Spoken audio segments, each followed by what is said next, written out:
근데 저는 단언하건대 십계명은 정말 중요한 게 아니라 우리가 성경 안에서 가장 중요한 두 가지 요소를 말하면 복음과 율법이에요. 복음과 율법. 이게 서로 대립되는 관계를 말하는 게 아니라 복음과 율법이 성경의 핵심이기 때문에 그러는 거예요. 핵심. 그러니까 그 정도로 중요한 거예요. 예를 들면 율법이 없으면 복음도 존재하지 않죠. 뿐만 아니라 복음의 필연적인 열매가 율법이에요. 굉장히 중요한 겁니다. 그래서 오늘 여러분들에게 왜 제가 이 예배 때 굳이 십계명을 여러분들에게 매주 그냥 지겹게 그냥 하느냐. 여러분 지겹다고 생각하시는 분 계실 거예요. 그 십계명 시간에 그냥 막 뭐 이렇게 막 그렇게 하지는 않겠지만 안 듣거나 늘 하는 거니까 뭐 그렇게 넘어가시는 분들 계실 텐데 왜 그러면 안 되는지 제가 오늘부터 해서 쭉 설명을 좀 드리려고 합니다. 네. 네. 자, 십계명 잠깐만요. 이거 잘못됐네요. 미안합니다. 네, 이거 보죠. 네. 자, 신자의 본분인데 신자의 본분과 율법과의 관계가 오늘 저와 여러분들이 할 첫 강의의 내용이에요. 신자의 본분, 율법과의 관계가 도대체 뭐냐? 자, 아까 말씀드린 대로 이 시대, 이 신약 시대, 이 은혜 시대에 도대체 웬 십계명이란 말이냐? 아니 목사님, 십계명을 지금 지켜야 된다는 말인가요? 난 그렇게 안 배웠는데요? 또 어떤 사람은 이렇게 얘기하죠. 믿음과 은혜로 구원을 받았는데 요즘 시대에 웬 십계명 얘기를 하십니까? 여러분들 십계명을 강조하는 경우 잘 없잖아요. 옛날 어른들은 좀 그런 거 있었는데 그런 분들을 많은 사람들이 욕했단 말이에요. 아유 고리타분해가지고 무슨 율법 얘기를 해. 뭐 이런 얘기를 한단 말이죠. 어떤 분들은 아니 지금 율법주의를 조장하는 겁니까? 교회 믿음으로 구원받는 우리는 유대교가 아니에요. 우리는 개신교예요. 우리는 천주교가 아니에요. 우리는 오직 믿음으로 구원받는 종교인데 도대체 왜 십계명 율법주의를 말하는 겁니까? 뭐 이런 사람들도 있고요. 그리고 십계명은 구약 시대에나 필요한 거지 신약 시대에 웬 십계명 이런 얘기를 한단 말이죠. 자, 그러면 정말 이런 생각이 정당하냐? 여러분 진짜 무식하면 용감하다라는 얘기 있죠. 진짜 그 말이 딱 맞는 말이에요. 잘 모르면 그냥 하는 대로 다 얘기를 해요. 그게 무식을 증명하는 건 모르고. 그러니까 제가 뭐 누구 무식하다 그런 모르면은 무지하면 그렇게 용감해지는 걸 모르니까 자기가 잘못됐다는 걸 모르니까 한번 여러분들 어디 가셔가지고 오늘 잘 배우신 다음에 이런 얘기 하시면 안 되는 거예요. 이런 얘기 하시면은 그러니까 난 무식합니다. 근데 무식합니다 해도요 남들도 다 무식하기 때문에 무식한지도 서로 잘 몰라. 근데 그게 문제기는 한데 어디 가서 욕먹을 일은 별로 없어요. 근데 여러분들이 한번 배워봅시다. 자, 이제 십계명을 얘기하지만 먼저 여러분들하고 얘기 나누면 인간 존재의 목적에 대해서 봐야 돼요. 이 십계명 여기까지 자, 인간이 왜 존재합니까? 여러분 인간 목적이 뭘까요? 네, 여러분 다 뭐 앞에 여기 있으니까 다 보고 하시겠죠? 자, 첫 번째는 뭐냐면 하나님을 찬양하기 위함이다. 뭐 더 많이 대표적인 걸로 두 개를 꺼냈어요. 성경 이사야서 43장 21절에 보면 이 백성은 내가 나를 위하여 지었나니 나를 찬송하게 하려 함이라 이렇게 얘기하고 있어요. 나를 찬송하게 하기 위해서 하나님께서 지으셨다라는 얘기예요. 두 번째는 왜 하나님이 우리를 지었느냐? 우리가 하나님을 예배하기 위함이다. 소위문답 제1문에 보면 답변에 하나님을 영화롭게 하고 영원토록 그분을 즐거워하는 것이 인간의 가장 중요한 본분이다라고 얘기를 하고 있어요. 이게 예배입니다. 예배. 자, 그렇다면 찬양하기 위한 거나 예배하기 위한 거나 같은 말이에요. 하나님께 경배하고 하나님을 섬기고 하는 것이 인간의 존재의 목적이라는 것이 만약에 여기서 여러분들하고 틀려지면 더 이상 진도 나가는 게 힘들어요. 예를 들면 불신자들하고는 이거 못해요. 불신자들이 나는 하나님 영화롭게 하게 존재하지 않는데 그 다음 얘기는 다 그냥 의미 없는 얘기가 되어져 버리는 게. 자, 그럼 여러분 그렇지 않을 줄로 믿고 넘어가겠습니다. 자, 그럼 예배라는 것이 무엇이냐? 조금 어려워지죠. 한번 잘 들어보세요. 우리가 지금 주일 사실은 여러분들한테 예배에 대해서 설교를 한참 했잖아요. 여러분들이 다음에 기회가 되시면 앞으로 다 올려놓지는 않은데 앞으로 다 올려놓으면 에 대한 걸 여러분들 꼭 설교를 다시 한번 꼭 좀 들어보셔야 돼요. 왜냐하면 오늘 우리가 드리는 이 예배도 그 예배에 비추면 우리가 어떤 태도로 예배를 드려야 될지가 다시 한 번 더 정해지게 됩니다. 그래서 꼭 다시 한번 보시길 바라고요. 또 다른 의미에서 정의를 내려볼게요. 예배란 무엇이냐? 네 가지로 구분할 수 있어요. 첫째는 예배의 기초가 있고요. 예배의 본질이 있고요. 예배의 원리가 있고요. 예배의 시행이 있어요. 공부한다 생각하지 마시고 정말 중요한 진리를 배운다 생각하시고 들어보십시오. 첫 번째, 예배의 기초가 뭐냐? 어떤 파운데이션 위에서 우리는 예배를 드려야 되느냐? 하나님의 도덕적인 성품이에요. 이게 무슨 말이냐면 하나님이 탁월하신 분이, 다시 말하면 경배받기에 합한 분이라는 거예요. 하나님이 경배를 받으셔야만 하는 분이라는 거예요. 하나님은 거룩하셔요. 하나님은 홀로 지존하실 뿐만 아니라 가장 높으신 분이세요. 그러므로 하나님은 그 하나님의 속성상 다른 모든 피조물에게 영광을 받아야만 하는 분이에요. 그러니까 예배를 받아야만 하는 분이란 말이에요. 그분의 존재 가치가 그렇다는 거예요. 그리고 하나님은 거룩하신 분이시죠. 하나님은 영원하신 분이시죠. 이 모든 하나님의 성품들을 통해서 볼 때, 우리는 이 하나님에 대해서 예배를 드려야 되는 의무가 발생해요. 예를 들면 하나님이 성질이 나쁜 분이고 하나님이 범죄자고 하나님이 그냥 악한 분이면 예배의 의무가 생겨요, 안 생겨요? 안 생기죠. 악한 사람을 뭐 하려고 얘기를 합니까? 범죄자를 우리가 왜 그분을 우러러 보아야 됩니까? 우러러 볼 가치가 없는 거예요. 하나님은 온 천지 만물의 창조주요. 그분은 온 천지 만물을 예배받기 위해서 지으셨고 그 속성에 합당하게 거룩하시고 복되신 분이시니 마땅히 예배를 드려야 될 의무가 어디서 발생하냐면 하나님의 가지고 계시는 존재론적인 성품에서 발생한다. 사람도 여러분 그런 사람이 있잖아요. 어떤 사람은 어떤 사람은 우리가 왕을 섬겨야 되는데 두 가지 이유가 있어. 하나는 왕이니까 왕을 섬겨야 돼. 그냥 왕이에요. 악한 왕이고 못됐고 하는 짓은 정말 망나니보다도 못한데 왕이니까 섬겨야 되는 경우가 있을 수 있어요. 근데 또 하나는 어떤 게 있어요? 왕일 뿐만 아니라 그분은 성품으로 보나 인격으로 보나 그 나라에서 가장 탁월한 분이야. 그럼 우리는 그분을 섬기는 거죠. 이 두 가지가 결합되었을 때 완벽하게 예배의 기초가 확립이 되어지는, 하나님이 그런 분이라는 거예요. 창조주이시죠. 온 세상의 왕이시죠. 도덕적인 성품이 가장 탁월한 분이시죠. 더군다나 창조받기 위해서 지으셨죠. 그러니까 그분에게서, 그러니까 여러분들이 예배를 드리기 위해서는요, 하나님의 도덕적 성품을 알아야지 예배를 드릴 수가 있어요. 여러분이 여기서 드리는 예배 드릴 때 뭐 조는 분도 계시고 예배 드릴 때 딴 생각하는 분도 계시고 예배 드릴 때 뭐 속으로 욕하는 사람도 있을 수 있고 다 있는데요. 그 모든 태도는 뭐가 결정하냐면 여러분이 지금 예배를 드리는 대상인 하나님의 성품이 어떠신가를 여러분이 얼만큼 알고 있느냐에 따라서 정해지는 거예요. 하나님이 어미로우신 분이라는 걸 아는데 예배 드릴 때 딴 생각하고 이럴 수 있습니까? 머리로만 알지 속으로 그것을 기억하지 못하고 있기 때문에 그래요. 굉장히 중요한 겁니다. 그래서 가르치는 거예요. 그래서 제가 가르치는 거예요. 알아야 되기 때문에. 그렇지 않으면 예배의 태도가 결정. 두 번째, 예배의 본질, 예배의 의무에 대한 바른 인식을 가져야 되는 거예요. 다시 말하면 하나님은 그래 좋아, 하나님은 뭐 착한 분이지, 하나님은 뭐 거룩한 분이지, 좋아 괜찮아, 예배해야지 뭐. 근데 요즘 바빠. 이게 아니라는 거예요. 예배 의지는요, 하나님께 예배의 의무가 하나님의 성품에 따라서 발생을 했는데 이 발생된 예배의 의무에 대해서 우리가 어떤 식으로 그것을 인식해야 되는지에 대해서 우리가 아는 것이 예배의 본질이에요. 절대적인 순종이에요. 하나님의 명령과 하나님의 요구와 하나님의 뜻에 절대적으로, 예배는 이건 절대적으로 드려야 되는 거야. 그냥 하고 싶으면 하고 말고 싶으면 하고, 그게 아니야. 그게 예배의 본질이에요. 그러니까 여러분들이 우리가 예배를 드릴 때 진정한 예배가 된다는 건 뭐냐면, 그냥 뭐 하나님 훌륭한 분인 거 알겠는데 예배를 드려야 된대. 그럼 나왔어. 오늘 뭐 바쁘네. 에이 그냥 가야지. 이거는 예배에 대한 바른 태도가 아니에요. 왜냐하면 절대적인 순종이 없어요. 상대적이야. 내가 절대적이야. 내 스케줄이 절대적이고 하나님은 상대적이 돼버리는 거예요.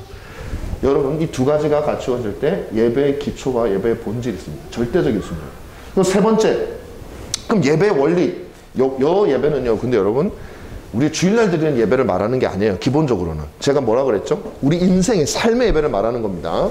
자, 세 번째, 하나님 예배의 원리는 뭐냐면 하나님의 뜻이에요. 성경에 나타난 하나님의 뜻. 그럼 누가 결정해요? 하나님께서 결정하시는 거예요. 예를 들면 이런 거예요. 하나님 거룩한 걸 내가 알겠어. 그럼 나 예배를 드려야지. 근데 예배를 드려야 되는 정도가 아니라 반드시 드려야지. 절대적으로 순종해야지. 그런데 그 뜻을 갖다가 하나님의 뜻대로 들어야 되는데, 그러니까 내 마음대로 할 거야. 하나님 사랑하고 하나님 훌륭하고 예배드리는 거 다 알겠는데 예배는 어떻게 드려야 되냐면 내가 하고 싶은 대로 드려야지 뭐. 그건 무슨 말이냐면 인생도 내가 하고 싶은 대로 산다는 얘기예요. 왜냐하면 예배라고 하는 것은 주일날 모여서 드리는 것만이 아니라 우리가 삶 속에서 살아가는 그 자체가 예배인데, 그것을 하나님의 뜻에 따라서 하나님께서 결정하신 방법대로 드리지 않는다는 것은 내가 내 인생을 마음대로 살고 주일날만 나와서 교회에서 정한 방식대로 앉았다 가면 그게 예배라고 생각하는 아주 비성경적인 예배관을 가지고 있기 때문에 그런 거예요. 네. 자, 이제 설교할 때 많이 잤으면 이제 강의할 때는 좀 봐요. 설교할 때도 자고 강의할 때도 자고 그럼 너무 자잖아. 취침 시간이 너무 많아. 자, 저를 보세요. 예배 원리는 하나님. 그래서 여러분, 우리가 살아가면서 삶의 예배를 드린다는 거는 여러분이 생각하기에 여러분의 뜻에 맞는 대로 살아간다는 의미가 아니에요. 하나님께서 정하신 뜻대로, 질서대로, 법칙대로 살아간다는 얘기. 그래서 이제 점점 이제 율법으로 나오기 시작하는 거예요. 하나님이 정하신 뜻대로, 하나님의 성품에 맞는 대로 살아간다는 거예요. 우리가 주일날 드리는 예배도 마찬가지예요, 여러분. 이 예배도 우리가 드리고 싶은 대로 드리는 게 아니에요. 하나님께 예배를 드리는데, 이거 넣으니까 좋더라, 저거 넣으니까 좋더라, 이거 하니까 막 느낌이 오고 너무 좋더라. 그렇게 예배를 정하는 것이 아니라 성경에서 하나님이 우리에게 어떻게 예배하기를 원하시는가, 그걸 우리가 뭐라고 부르냐면 예배 규정의 원리라 그래요. 그걸 찾아야 돼요. 감사하게도 우리 신앙의 선배들이 그걸 또 찾아놨어요. 그럼 그걸 보면서 우리가 예배를, 그래서 우리 교회 예배는 뭐가 그렇게 요즘 예배들이 많이 있는 것처럼 뭐 화려할 사람도 없지만 어쨌든 뭐 이런 게 없잖아요. 왜? 화려할 것도 없고 덜 화려할 것도 없어요. 사람이 많다고 더 화려할 것도, 사람이 적다고 덜 화려할 것도 없어요. 사람이 많든 적든 예배 규정의 원리대로 우리는 예배하면 되는 거예요. 무슨 말씀인지 알겠죠? 네. 그래서 굉장히 중요합니다. 그래서 앞으로 우리 은가람 교회는 우리가 모여서 드리는 예배도 제가 지난번에도 말씀을 드리긴 했지만은 우리가 뭘 넣을지 뺄지 고민하고 뭐 얼마나 더 재밌게 할지, 사람들이 지겨워하는 것 같은데 뭐 좀 집어넣죠. 저는 그렇게 안 할 겁니다. 절대 해서는 안 돼요. 그건 우리 인생을 하나님의 뜻이 아니라 내 뜻대로 살겠다는 얘기가 똑같아요. 자, 마지막으로 예배 시행. 그건 뭐냐면 하나님의 뜻을 행하는 거죠. 이렇게 다 알았어요. 의무도 알겠고 절대적으로 순종해야 된다는 것도 알겠고 하나님의 뜻대로 해야 된다는 것도 알겠고, 그럼 해란 말이에요. 따르란 말이에요. 이건 다 아는데 이걸 하지를 않아. 그거 안 한 거하고 똑같아요. 네, 무슨 말씀인지 알겠어요? 이 네 가지가 예배의 기초인데 잘 들어보세요. 이 모든 것들을 어떻게 보면 아우르는 것이 뭐냐면, 이것들을 하기 위해서 반드시 필요한 거, 예배를 하기 위해서 반드시 필요한 게 뭐냐면 그게 바로 율법이라는 말이에요. 율법이 뭐예요? 하나님의 도덕적 성품에서부터 비롯되어져 나오는 인간을 향한 법칙이에요. 하나님이 거룩하신 도덕적인 성품을 가지고 계시니까 우리에게 어떤 율법이 나와요? 너희도 거룩하라라고 하는 율법이 나오는 거예요. 하나님이 거짓말하는 거 싫어하시니까 어떤 율법이 나와요? 거짓말 하지 마, 진실해, 거짓 증거하지 마, 이 율법이 나오는 거예요. 하나님이 사랑이시니까 어떤 율법이 나와요? 살인하지 마, 이 율법이 나오는 거예요. 하나님이 권위를 가지고 계시고 하나님 존경받아 마땅하신 분이기 때문에 어떤 율법이 나와요? 내 부모를 공경해라고 하는 율법이 나오는 거예요. 질서의 하나님이시기 때문에. 그러니까 이 율법이라는 것은 결국 하나님의 성품에서부터 필연적으로 나오는 것이고, 이것에 대해서 우리가 인식을 하게 되고 그 뜻에 따라서 따르고 그렇게 행하면 그게 예배가 되는 거예요. 그러니까 이 율법은요, 하나님의 뜻인 이 율법을 알지 못하면 우리는 예배를 드릴 수가 없어요. 불가능해요. 이건 주일날 드리는 예배를 말하는 게 아니라 그랬어요. 1차적으로는 삶의 예배. 여러분의 삶이 하나님께 예배가 되기 위해서는 하나님의 율법을 알아야 돼요. 법을 알아야 돼요. 법을. 자, 그럼 율법의 종류에 대해서 제가 몇 가지 말씀을 드리겠습니다. 세 가지가 있어요. 세 가지. 구약에 나타나는 율법의 종류가. 첫 번째는 뭐냐면은 의식법입니다. 의식법. Ceremonial Law라고 그러는데, 이게 의식이죠. 제사 드리는 의식이죠. 지금 이게 지금 이스라엘인지 뭔지를 모르겠어요. 제가 그냥 대충 사진을 가져와가지고. 근데 저는 이스라엘이라고 우겨보려고 그랬는데 딱 보니까 한국 사람들 같아. 이게 어디, 이 한국 사람들이 아마 구약 그 흉내를 내는 건지는 잘 모르겠는데, 요런 거예요. 제사법, 뭐 이런 것들 있죠. 구약에 보면. 그걸 의식법이라 그래요. 제사를 어떻게 드려야 되는지. 그건 종교적인 예식 및 제사를 위한 법인데요. 이 법은 지금은 폐지가 됐습니다. 왜냐하면은 이건 이스라엘 백성들에게 한시적으로 준 법이에요. 왜 한시적으로 줬냐면 이것이 상징하는 바가 뭘까요? 이 모든 제사, 성막 이런 게 상징하는 바가 뭐겠어요, 여러분? 예수 그리스도잖아요.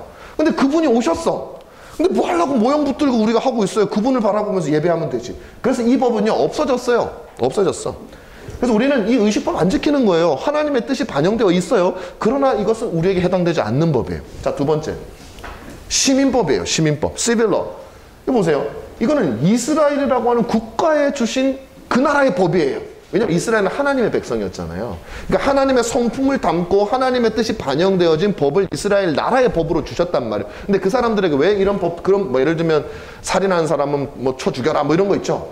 그 왜 그렇게 주셨냐면은 그들은 아직까지 어떤 다른 그 어떤 뭐 인간 존중이라든지 그런 걸 잘 몰라 아직까지. 그렇기 때문에 법으로 그걸 가르쳐 주는 거예요. 그래서 살인하면은 돌로 쳐 죽여라. 그럼 무슨 말이냐면 야 무지하게 존중해야 돼. 그냥 존중이 아니라 무지하게 존중해야 돼. 그런 뜻을 알려주는 거예요. 근데 그걸 말로 하면 듣겠습니까? 안 듣죠 사람들. 그러니까 그 설명할 시간이 어디 있어요. 그 미개한 나라에 그냥 돌로 쳐 죽여. 그러면 아이고 인간 죽이면 안 되는구나. 그렇게 하는 거예요. 그래서 이 시민법은요 이스라엘 백성들에게만 준 법이라서 이것도 폐지. 왜 폐지가 됐어요? 우리가 지금 뭐예요? 이스라엘이래요? 아니면 우리 대한민국이에요? 우리 여러분 이스라엘 백성이에요? 대한민국 백성이에요? 우리 대한민국 백성이잖아. 그러니까 폐지지. 이스라엘의 준 법이니까. 그래서 폐지. 자, 그럼 세 번째는 뭐냐면은 도덕법이에요. 도덕법. 모럴로라 그래요. 이 도덕법은 뭐냐면 하나님의 도덕적인 성품에서 인격적 피조물에 대하여 필연적으로 발생하는 법이다. 아까 제가 처음에 말씀드렸죠. 다시 말하면 하나님이 거룩하셔요. 거룩하셔. 여기서 인격적 피조물이죠. 이 도덕법은요 인격적인 피조물에만 적용되는 법이야. 다시 말하면 하나님이 거룩하다 그래서 이 앰프한테 도덕법이 생길 수 있을까요? 없을까요? 스피커에게. 못 생겨요. 하나님은 거룩하신데 스피커가 뭐 알아들을 수도 있나 뭘 생각을 할 수가 있나. 내가 거룩하니까 너도 거룩해 이렇게 얘기하잖아요. 그럼 얘 뭐해요? 어쩌라고. 나는 거룩하고 자시고 할 줄을 몰라. 나는 그냥 소리만 크게 해주면 돼. 아 하나님 그냥 야 내가 너한테 명령을 하려고 그랬는데 알고 보니까 너는 안 되겠다. 야 내가 도덕적인 걸 얘기해도 너는 못 알아들어. 다 마찬가지예요. 뭐 나무라든지 다 못 알아들어서 그들에겐 도덕법이 적용이 안 돼. 그럼 그들에겐 무슨 법이 적용이 되겠습니까? 하나님 주신 법 중에 자연법. 자연법칙. 그래서 스피커는 전기와 전자공학의 어떤 원리에 따라서 전기 신호가 공급이 되면 얘는 소리를 크지게 하는 법칙이 적용되어져 있어요. 그대로 지키고 있는 거야. 그러니까 인간 빼고는요 그 법칙을 다 지켜요. 나뭇잎 너는 가을 되면은 누리끼리 해지면서 뚝 떨어져. 그게 하나님이 정해주신 법칙이에요. 근데 나뭇잎이 뚝 따서 떨어진단 말이에요. 다 떨어지잖아요. 잘 지켜요. 근데 막 지가 떨어져야 되는 나뭇잎인데 막 한겨울에 영하 20도도 뚫고 막 시퍼래가지고 살아있는 나뭇잎은 뭐 어떤 나뭇잎이에요? 하나님의 말씀에 순종하지 않는 나뭇잎이에요. 나쁜 나뭇잎이 그런 나뭇잎. 그런 나뭇잎 있어요 없어요? 뭐 있는지 없는지 모르겠지만 그러니까 물이 높은 데서 낮은 데로 흘러. 물은 다 높은 데서 낮은 데로 흐르잖아요. 하나님 정해놓으셨으니까. 밑에서 위로 가는 물이 있나요? 그러니까 자연 법칙들은 그냥 지켜요. 그럼 도덕법은 뭐냐? 도덕법의 대상은 인간과 천사. 우리는 생각할 수 있고 이해할 수 있고 도덕적인 어떤 기능을 할 수 있잖아요. 그래서 천사들도 천사들이 거룩 안 하면 어떻게 된 거예요? 하나님의 법을 지킨 거예요? 안 지킨 거예요? 안 지킨 거죠. 그게 마귀 사단이에요. 그 징벌을 받는 거예요. 인간 거룩해야 돼요? 근데 거룩 안 하면 어떤 게 하나님 섬기지 않고 하나님의 말씀에 순종하지 않으면 어떻게 돼요 인간이? 지옥 가는 거죠. 뭐 지옥 가는 거. 아담이 그래서 인간이 타락하게 된 거죠. 그래서 하나님의 도덕법은 인격적인 피조물에 의해서 필연적으로 나요. 하나님이 야 이런 법을 줄 거야 해서 주는 게 아니에요 이게.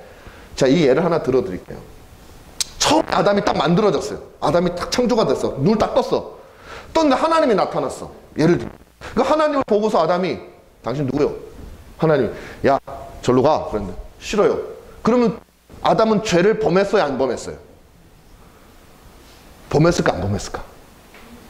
범한 거예요. 왜 범했냐면은 물어볼 시간이 걸릴 것 같아서 제가 하겠어요. 왜 범했냐면은 하나님이 아담한테 야 너는 내 말을 들어야 돼 라고 하는 법을 주시지 않았지만 그러나 하나님과 아담 사이에는 존재론적으로 하나님은 권위를 가지고 계시기 때문에 가르쳐주지 않았어도 그것을 지켜야 될 의무가 있단 말이야, 이 아담한테는. 예를 들면 집에서요, 우리 집에서는 거짓말하면 맞아요. 우리 집은 법이 그래요. 근데 민균이가 예를 들면 민균이 말 안 해요. 거짓말 안 하는 아이예요. 네, 원래는 많이 했었는데 요새는 안 해요. 자, 한동안 많이 할 때 예를 들면 우리 아들이 거짓말을 했어. 아빠는 얘한테 아직까지 그 전까지는 너는 거짓말하지 마라는 얘기를 한 적이 없어요. 거짓말하면 혼난다라는 말을 한 적이 없어요. 그러면 얘는 거짓말을 해도 괜찮은가요? 아니죠. 어떤 응징이 들어와요? 거짓말을 딱 하는 순간 어떤 응징이 들어와요? 파리가 불이 나거나 혼난단 말이에요. 그러면 우리 아들이 얘기할 수 있죠. 아버지, 나한테 알려주지도 않고서 이렇게 하는 거는 잘못된 거 아닙니까? 여러분, 그렇게 하는 집안이 있습니까? 없죠. 아버지의 성품에 따라서 그 자녀에 대해서는 알려주지 않아도 그 집에는 법이 있는 거예요. 원래부터 법이 있던 거예요. 그리고 그 법을 지키지 않았기 때문에 혼나면서 배우는 거예요. 아, 이렇게 하면 안 되는구나. 무슨 말이에요? 혼난다는 건 법이 있었다는 얘기예요. 똑같아요. 우리 민균이한테는 제가 집에 가서 사과하도록 하겠습니다. 공개적으로 이름을 거론하지 말아달라고 늘 얘기를 했는데 제가 또 실수를 했기 때문에 사과하도록 하겠습니다. 자, 도덕적 성품. 그래서 이 법은요, 하나님과 인간 사이에 하나님이 존재하시고 인간이 존재하는 한 이 도덕법은 영원히 있는 거예요. 그리고 하나님의 성품이 바뀌지 않고 인간의 성품이 바뀌지 않는 한, 인간의 성품이 바뀌든 말든 상관없어요. 하나님의 성품이 바뀌지 않는 한 그 내용도 동일해요. 그게 어디에 기록되어져 있냐면 바로 우리가 읽는 십계명이란 말이에요. 십계명. 그러니까 이거는 구약 시대에만 적용이 되고 뭐 그런 게 아니에요. 이건 신약이든 구약이든 하나님이 계시고 도덕적인 피조물이 있는 한 어디에나 존재하는 법이 도덕법이에요. 천국에는 이 법이 있을까요? 없을까요? 있을까 없을까요? 자연아, 천국에는 이 법이 있을까 없을까? 있다고 말해. 있어요. 왜 있냐면 천국에도 하나님이 계시잖아요. 그리고 우리 도덕적인 피조물이 있잖아요. 그럼 천국에서 우리 십계명 지킵니까? 아니면 다 지켜야 돼요. 천국에서 하나님 숭배 안 하고 우상 숭배할 거예요? 하나님 이름을 막 망령되게 불러도 되나요? 천국에서? 막 살인해도 되나요? 천국에서는? 막 남 속이고 그래도 되나요? 어떤 의미에서 이 원리는 여전히 존재하는 법이에요. 여러분, 우리가 십계명을 여러분들에게 알려드리는 이유는 바로 이것 때문이에요. 이건 우리가 하나님 앞에서 늘 판단되어지는 잣대예요, 이게. 그래서 우리는 반드시 십계명을 알아야 됩니다. 자, 그 다음에 율법에 또 3가지 용도가 있어요. 오늘 조금 길어지는데 오늘 첫날만 그러고 나머지는 30분 이내로 앞으로 다 끝내려고 그래요. 그래서 오늘은 조금만 할게요. 지금 30분 안 된 것 같아요. 그죠? 예. 율법에 3가지 용도가 있어요. 잘 들어도 이거 굉장히 중요합니다. 첫 번째는 신학적인 용도예요. 3가지 용도가 제가 정한 게 아니라 우리 종교개혁자들이나 이제 그 전통적으로 정한 거예요. 신학적인 용도는 뭐냐면 율법이 죄를 드러나게 하는 용도가 있어요.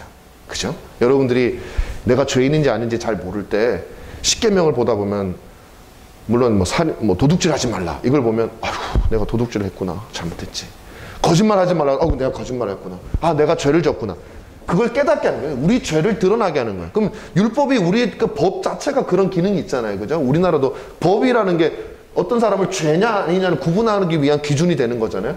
그러면 이 죄가 드러나서 어떤 일이 벌어지게 될까요? 우리로 하여금 예수 그리스도를 바라볼 수 있도록. 예수 그리스도. 그래서 죄가 드러나서 예수 그리스도를 바라볼 수 있도록 하기 위해서 이 신학적인 용도의 그 율법의 기능이 있다. 두 번째는 시민적인 용도예요. 시민적인 용도. 시민적인 용도라는 건 뭐냐면 죄를 억제하는 거예요. 그 나라에서. 예를 들면 예를 들면 십계명 있잖아요. 십계명이 있으면은 여러분들 예를 들면 살인하지 말라. 그래서 살인 안 하잖아요. 죄를 안 짓는단 말이에요.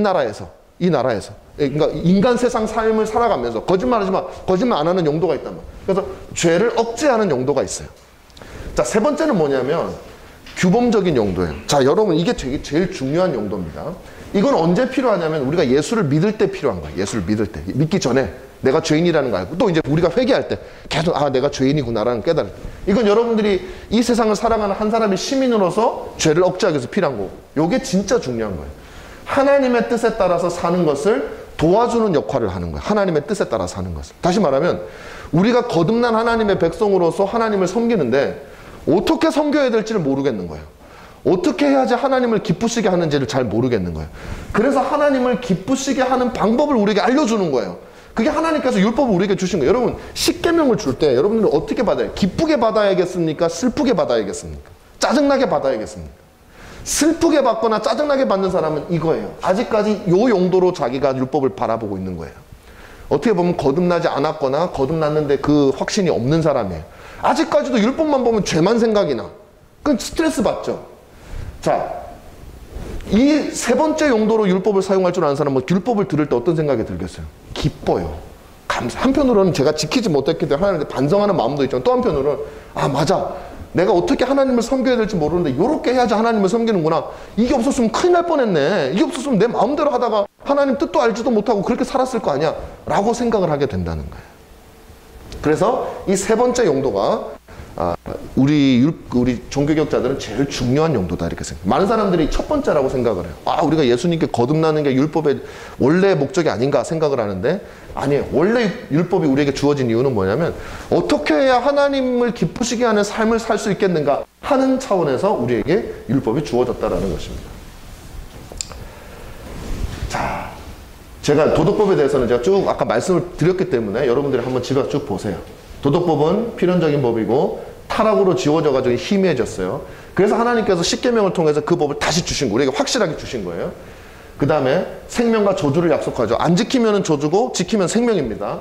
더 이상 구원의 방편이 될 수. 왜냐하면 우리는 지킬 수 있는 사람이 없어요. 완벽하게 지킬 수 있는 사람이. 그 다음에 중생하지 못한 사람에게도 필요해요. 거듭나지 못한 사람에게 첫 번째 용도로 신학적인 용도로 우리가 죄를 깨달아야 되니까 필요해요. 그 다음에 중생한 사람한테도 필요해요. 세 번째 용도로 우리가 하나님을 어떻게 기쁘시게 해야 될 방법을 알려주니까 필요해요. 그래서 칼빈 선생님 같은 경우는 기독교 강요 율법에 대해서 많이 써요. 그리고 이 율법에 대해서 엄청 강조를 해요. 왜? 여러분 우리는 이제 거듭났지 않습니까? 그렇다면 우리가 어떻게 하나님을 기쁘시게 해야 되는지 그 방편에 있는 율법을 사랑합시다. 그리고 이 율법에 대해서 제가 잘 알려드릴게요 하면서 강조를 하는 거예요. 그래서 만약에 어떤 사람이 야 율법을 예배 중에 왜 하는지 몰라? 이런 사람들은 이 율법의 세 번째 용도를 잘 모르는 사람이에요. 그런 거예요. 그 다음에 십계명에 이게 잘 요약이 되어져 있다. 도덕법이 십계명에 이렇게 우리가 요약을 하시면 됩니다.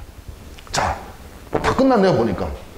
이 강은 다음 주에 하는 걸 거니까. 자, 어떻게 좀 빨리 제가 했는데 여러분들이 오늘 이제 우리가 이 율법이라는 게 무엇인가 그리고 율법에서 십계명이라는 것이 율법 전체와 관련해서 어떤 것인가에 대해서 여러분들에게 말씀을 드렸어요. 그래서 여러분들께서 이 율법에 대해서 조금이라도 더 이해를 가지시고 우리가 십계명 이제 여러분들 십계명 하나 하면서 주일날 제가 십계명에 대해서 읽어줄 때 여러분들이 그 십계명을 들으시면서 제가 앞으로 배우게 될 십계명의 내용을 상기하시는 거예요. 상기하시는. 그러면서 율법의 세 가지 용도를 여러분들이 다 한번 스캔을 하십시오. 첫 번째, 혹시 내 죄가 발견되시거든 그 시간에 하나님 앞에 회개를 하시면 되고 그 다음에 내가 이렇게 살아야지 하는 희망이 있었거든 하나님께 감사하시면 되고 그것들을 묵상하고 리마인드 할 때 우리가 이 예배가 아니라 삶의 예배에 나아가서 여러분들이 그 율법에 합당한 삶을 즐거이 살 수 있는 사람이 될 수 있으라는 의미에서 예배 때마다 십계명을 낭송하는 거예요. 왜? 이거는 우리가 예배를 하기 위한 방법이거든요. 이 예배를 드릴 때에는 한 순서에 지날지 몰라도 여러분의 삶의 예배로 나아가면 율법은 여러분이 예배하기 위한 가장 중요한 수단이에요. 물론 하나님의 은혜가 반드시 필요하지만 율법이라는 규칙을 알아야지 우리는 그대로 할 수 있기 때문에. 그래서 여러분들 우리가 예배 때 십계명을 우리가 읽는 겁니다. 그래서 앞으로 우리가 십계명에 대해서 쭉 이렇게 해 나가도록 그렇게 하겠습니다. 자, 이상으로 오늘 강의는 마치고요.